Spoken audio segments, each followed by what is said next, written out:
ये कि आज इमरान खान साहब की अपनी एक बहन से मुलाकात हो गई और हो सकता है कि आने वाले दिनों में आप समेत बाकी जो तहरीक इंसाफ के रहनुमा हैं उनकी भी मुलाकातें हो जाएं।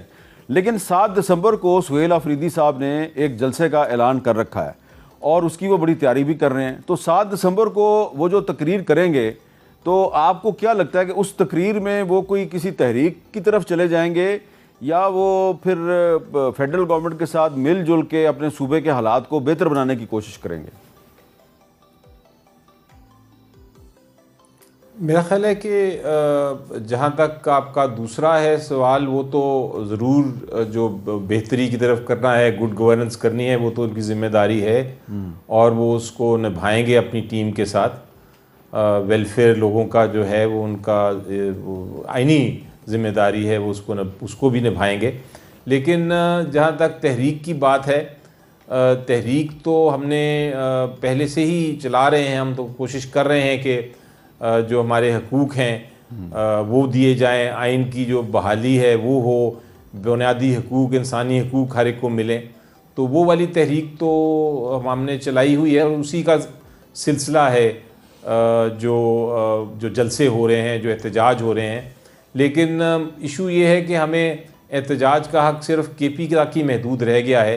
बाकी जिस जगह हम एहतजाज करने की कोशिश करते हैं, हम बात करने की कोशिश करते हैं, हुकूमत इतनी खौफज़दा है कि वो यहाँ सेक्शन 144 लगा देती है या वो रोकने की कोशिश करती है। नहीं, लेकिन आज अडयाला जेल के बाहर तो एहतजाज किया है। देखें कि आज पार्लियामेंटेरियंस ने अनाउंस किया था कि हम एक पुरअमन करेंगे एहतजाज इस्लामाबाद हाई कोर्ट के सामने, और हम में से कुछ लोग जाके अंदर एक रिक्वेस्ट देंगे इस्लामाबाद हाई कोर्ट के चीफ जस्टिस साहब को कि आप हमें मुलाकात का मौका दें और फैसिलिटेट करें कि हम खान साहब से मिल लें। लेकिन उस वक्त भी सेक्शन 144 हो गया। हालांकि विटनेस किया, सारे TV कैमरास थे, पुलिस भी साथ ही खड़ी थी, लेकिन ना कोई उधर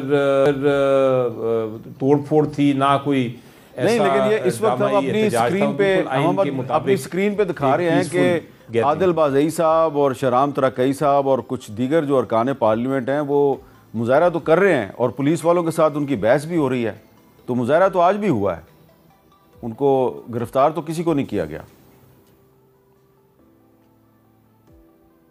जी राना साहब। जी, लेकिन मैं कह रहा हूँ कि सेक्शन 144 तो फिर भी लगाया गया जी, इसलिए मैं समझता हूँ कि ये एहतजाज का तरीका कार भी हमें पता है, हमें ये भी पता है तहरीक किस तरह चलानी है। पुरअमन तहरीक है और हमारा हक है, हर पॉलिटिकल पार्टी ने ऐसी तहरीक चलाई है। तो अगर वो तहरीक को अनाउंस भी करेंगे तो उसी के हद में रह के, आइन के तकाज़े पूरे करते हुए और कानून के तकाज़े पूरे करते हुए कोई तहरीक अनाउंस करेंगे। लेकिन बहरहाल अब आगे जाके देखते हैं, कुछ पैगामात उनको पहुंचाए जाएंगे। मुझे लगता है जब हमारी खान साहब से मुलाकात होगी तो उनसे मज़ीद हदायत लेंगे। लेकिन मैं आपको यकीन करता दिलाता हूँ कि ये हमारा जो ये आपने जो कहा है, सुने जरा एक मिनट, आपने जो कहा कि हम दोबारा हदायत लेंगे इमरान खान साहब से, तो उस पर राना सनाउल्लाह साहब कह रहे हैं फिर मुलाकात बंद हो जाएगी। मुलाकात बंद करवाने वाली बातें कर रहे हैं। वो कह रहे हैं अगर आप हदायत लेंगे तो मुलाकात बंद हो जाएगी। नहीं, हम देखें, हदायत तो हमने इसमें तो कोई शक नहीं है कि हमने हर किस्म की इंस्ट्रक्शंस लेनी है। वो आफ्टर ऑल पार्टी के चेयरपर्सन हैं। ये तो नहीं आप कह सकते कि वो वो नहीं बिल्कुल ही चुप करके कोई बात ही ना हो। ऐसी अगर कोई कंडीशन होगी तो मेरा ख्याल है वो कोई इजाज़त, कोई भी कानून इसकी इजाज़त नहीं देता। और ये एग्जांपल्स हैं हमारे पास। हमारे पहले भी राना साहब के अपने लीडरान जो हैं उनको भी इम्प्रिजन किया गया था, वो वहाँ से अपनी पार्टी का कारोबार। चले राना साहब से भी, राना साहब का भी मौक़िफ़ लेना। अली ज़फ़र साहब के साथ भी हुआ, उससे पहले भी हुआ। जी, तो एक राना साहब का भी मौक़िफ़ ले लें। नहीं, अली ज़फ़र साहब को शायद उनके जहन में नहीं है। एक जो सज़ा याफ्ता या एक जो कन्विक्ट पर्सन है वो किसी पॉलिटिकल पार्टी को ना हेड कर सकता है, ना वो पॉलिटिक्स कर सकता है। इन्हीं के एक बड़े महबूब चीफ जस्टिस हुआ करते थे साकिब निसार साहब, उन्होंने बाकायदा मियां नवाज शरीफ के मुतल्लक एक फ़ैसला दिया था।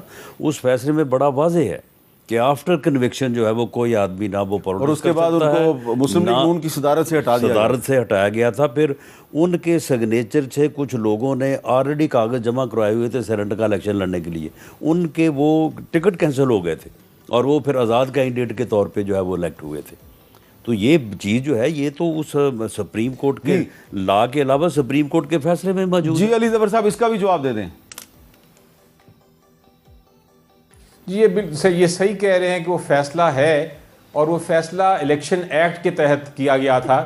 इलेक्शन एक्ट में ये कहा गया है कि अगर किसी को सज़ा हो जाए तो वो डिस्क्वालीफाइड होता है और उसके बाद सुप्रीम कोर्ट ने उसकी तशरीह ये की थी, हालांकि वो कानून में नहीं लिखा, लेकिन तशरीह ये की थी कि फिर आप किसी पार्टी का हेड भी नहीं रह सकते, लेकिन ये कहीं नहीं था कि आप सियासत में हिस्सा नहीं ले सकते।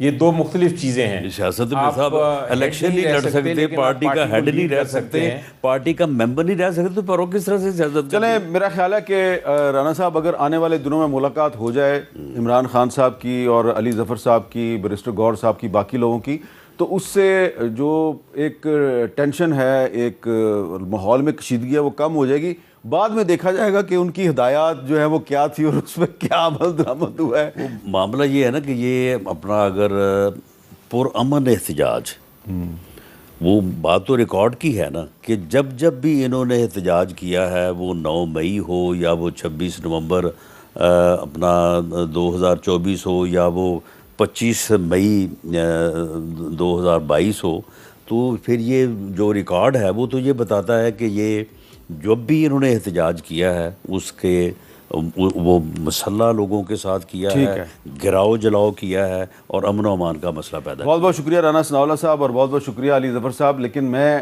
आखिर में सिर्फ इतना ही अर्ज़ कि जो आज मुलाकात हुई है इमरान खान साहब की और उज़्मा खान साहबा की, तो इस मुलाकात से ये तमाम प्रोपेगेंडा गलत साबित हो गया कि जी इमरान खान साहब की जो सेहत है वो बड़ी ख़राब है, और उनकी ज़िंदगी के बारे में भी इंडियन मीडिया ने और अफ़गान मीडिया ने बड़ा प्रोपेगेंडा किया था। वो सारी जो हेडलाइंस चलती रही इंडियन मीडिया में, वो सारी भी गलत साबित हो गई हैं। तो अगर ये जो पाकिस्तान का जो आइन और कानून है उसके मुताबिक, और अब तो एक नया कानून भी पास हो गया, तो इमरान खान साहब को अगर आइन और कानून के मुताबिक उनके तमाम राइट्स दिए जाएँ, उनकी मुलाकातों का सिलसिला जो है वो बहाल कर दिया जाए, तो उससे जो एक अफवाहें जन्म लेती हैं और हर तरफ फैलती हैं और इंटरनेशनल मीडिया में प्रोपेगेंडा शुरू हो जाता है, वो खुद ब खुद ख़त्म हो जाए।